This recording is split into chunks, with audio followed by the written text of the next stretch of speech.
Gracias por continuar con nosotros. Estamos conversando sobre la inseguridad que impera en el país, que es algo que ha venido pues desde hace mucho tiempo, pero que en estos momentos tiene unas ciertas características adicionales.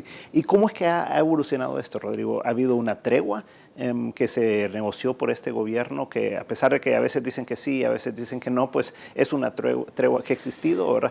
¿Ha mejorado esto la situación? ¿Ha empeorado? ¿Cómo es esto con relación a cuando tú estabas, por ejemplo, en la policía? Bueno, mira, yo te voy a decir algo. Cuando yo fui candidato a presidente, de hecho, el tema de seguridad no se tocaba. No era un tema ya de país, había quedado relegado al cuarto lugar. Por eso, cuando estábamos en las discusiones, y de hecho contigo estuve en un par de discusiones, y de lo que hablamos fue del tema económico, del tema fiscal, de cómo íbamos a traer a la inversión extranjera, cómo íbamos a atender los problemas sociales. Si tú te acordás, muy poco o nada hablamos del tema de seguridad. El tema de seguridad es un tema que se ha visto, para mí es, como digo, el tema número uno de preocupación. Lo que Jorge decía es importantísimo. Hemos perdido la libertad como salvadoreños. Estamos aceptando, y eso es lo más terrible, estamos aceptando vivir con esta situación, porque es terrible el dolor que produce la delincuencia, es terrible el luto que produce la delincuencia, la incertidumbre, el temor, pero más terrible aún es que nos acostumbremos a vivir con ese temor, con esa incertidumbre, con ese dolor, con ese luto, con ese temor. Entonces, se han trastocado, si lo vemos desde una perspectiva social, se han trastocado los parámetros de valores sociales y morales, porque para esa subcultura que son las pandillas, que es casi, y ellos se consideran y se dicen, bueno, una de las denominaciones se dicen una tribu, los otros llaman civiles al resto de salvadoreños que no son como ellos, o sea, ellos se subdividen como un grupo social dentro de la sociedad, y ellos tienen valores morales, valores éticos totalmente distintos y trastocados, que son diferentísimos a los que tenemos en la sociedad. Lo que para ellos es bueno, para nosotros es malo, y viceversa. Entonces, vivimos ante una realidad social terrible, y si vemos y si traducimos lo que ha dicho el mismo presidente, cuando él toma posesión habla de 20,000 pandilleros, después cuando nombra al ministro Muguía Payés habla de 40,000 pandilleros, y en Nueva York se habló de 60 o 70,000 pandilleros cuando dio la conferencia entre la ONU. O sea que hay una aceptación de que de 20,000 pandilleros han llegado a 70,000 actualmente. Y si sumamos a esos 70,000 pandilleros su grupo familiar, sus colaboradores, estamos hablando que hay un grupo de más de 250,000 de salvadoreños que viven y que dependen de hechos delictivos para realizar su vida. Entonces, ser pandillero para muchos niños y muchos jóvenes que viven en lugares donde hay prevalencia de pandillas se ha convertido en una opción de vida. Si vemos la capacidad del Estado, que es lo que Jorge también mencionaba, la capacidad del Estado está rebasada con creces por el impacto delictivo. La capacidad instalada del Estado no da abasto para ver todos los casos que se dan. La Fiscalía no puede investigar todos los casos que se dan, la policía no puede cubrir todos los lugares del país, no tiene la capacidad tampoco para investigar todos los casos que se dan. El órgano judicial vemos cómo está funcionando, está saturado, la mora judicial, aunque ha bajado, hay un montón que simplemente no es mora, sino que simplemente es ausencia de autoridad. Hay impunidad, lo que mencionaba Carlos también, hay unos niveles de impunidad terribles y un escalamiento delictivo tremendo. Delitos pequeños, robos, hurtos que no son tratados adecuadamente, que simplemente se dejan pasar y que van escalando. Quien roba sin ninguna consecuencia, después asalta a mano armada. Y si asalta a mano armada sin ninguna consecuencia, después asesina. Y tenemos el problema tremendo de la tregua.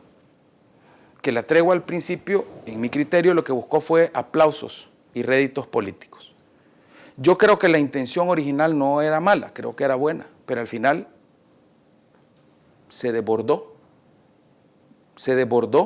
y lo que hizo la tregua fue precisamente facilitar la situación para que crecieran el número de pandilleros. Yo me pregunto, ¿ahora hay más pandilleros o menos pandilleros? Hay más. Los pandilleros ahora se han convertido en actores nacionales.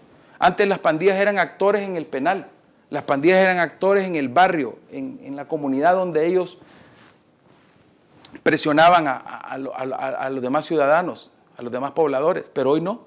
Se han convertido a través de la tregua en actores nacionales. Y lo más triste y más grave de todo esto es que se habla de reinsertar a las pandillas.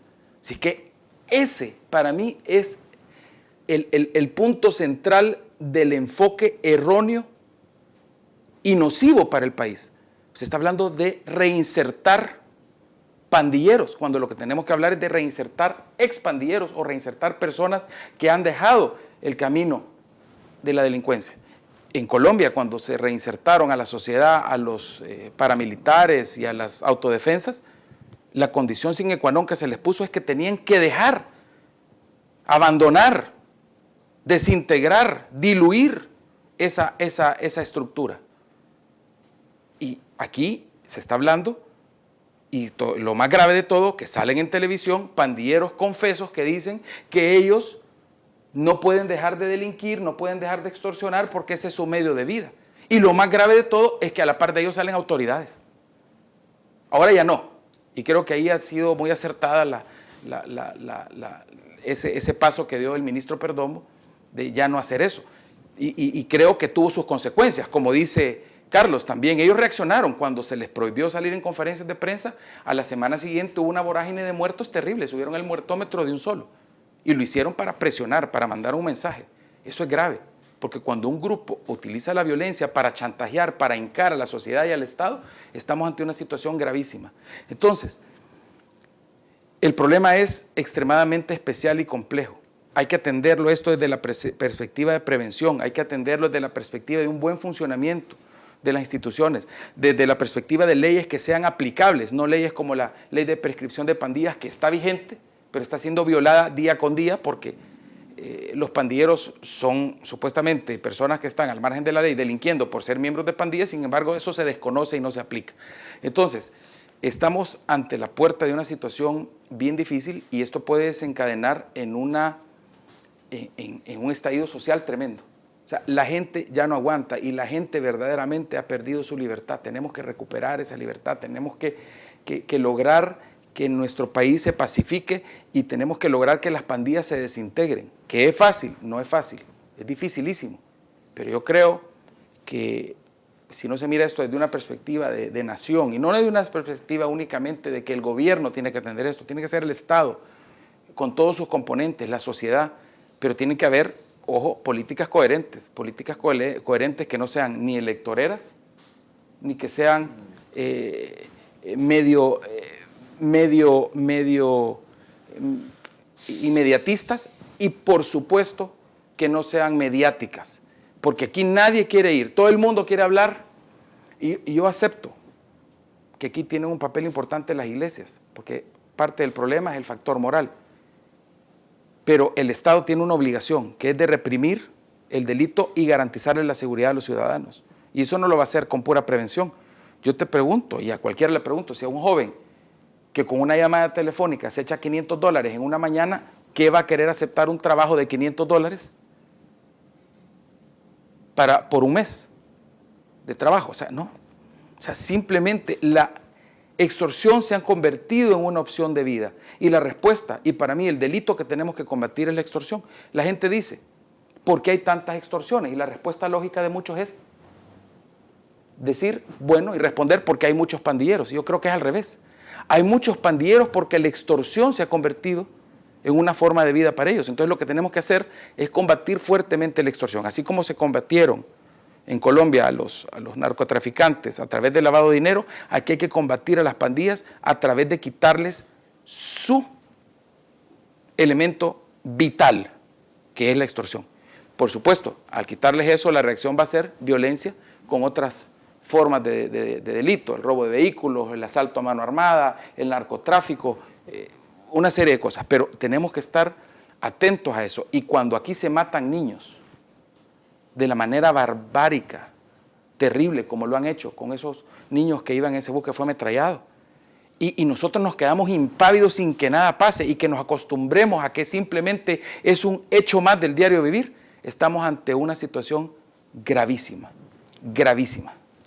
Jorge, ¿cómo ven ustedes esto de la tregua? ¿Creen que ha contribuido? ¿Creen a mejorar o a empeorar la situación? ¿Cuál es la valoración que ustedes hacen?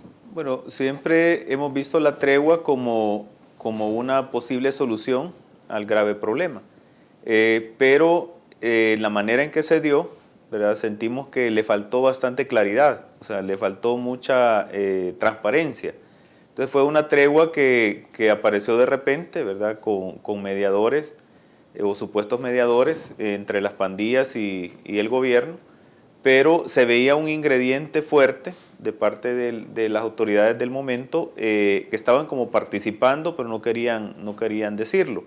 Entonces, no sabemos sobre qué se sustentó, si surgió de manera espontánea o fue algo que alguien planificó, ¿verdad? Por lo tanto, nosotros como Alianza Evangélica decidimos participar más como observadores que como protagonistas. O sea, sentíamos que tenía una debilidad grande y era que la población no estaba siendo tomada en cuenta.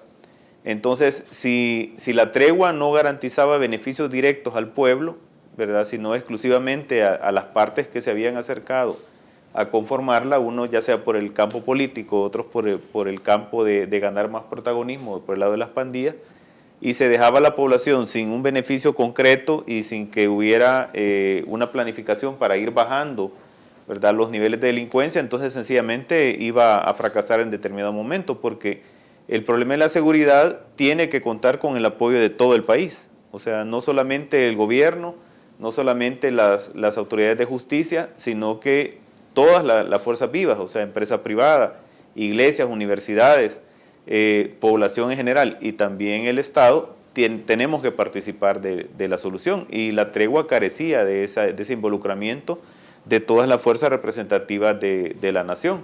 Por lo tanto, pensamos que necesitaba, ya que se había lanzado, necesitaba esa tregua, dársela a la población, no manejarla como un instrumento para los actores que en ese momento la conformaron. Y así ha venido caminando y transformándose, pero todavía no la han conectado con la población.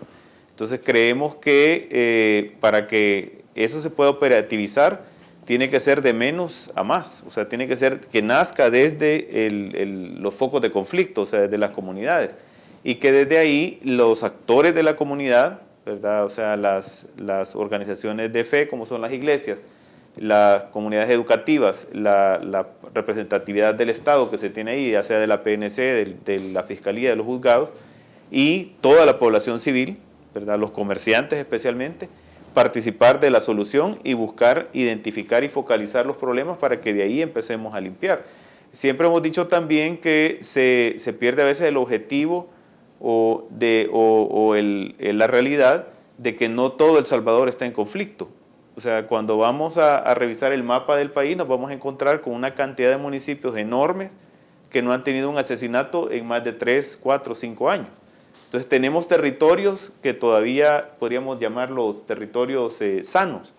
Entonces hay que replicar esas experiencias en los territorios aledaños que están viniendo con el cáncer, ¿no? Entonces debemos aislar de alguna manera la parte del país que todavía no ha sido afectada, pero solo lo pueden hacer los protagonistas con recursos y con poder de decisión, ¿no?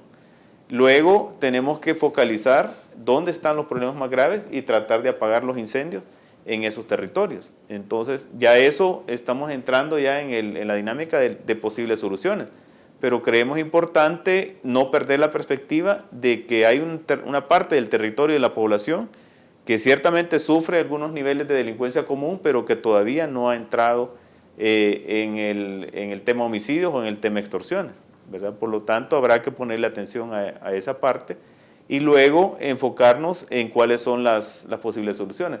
Pero para poderlo resolver se necesitan unos 3 o 4 líderes nacionales.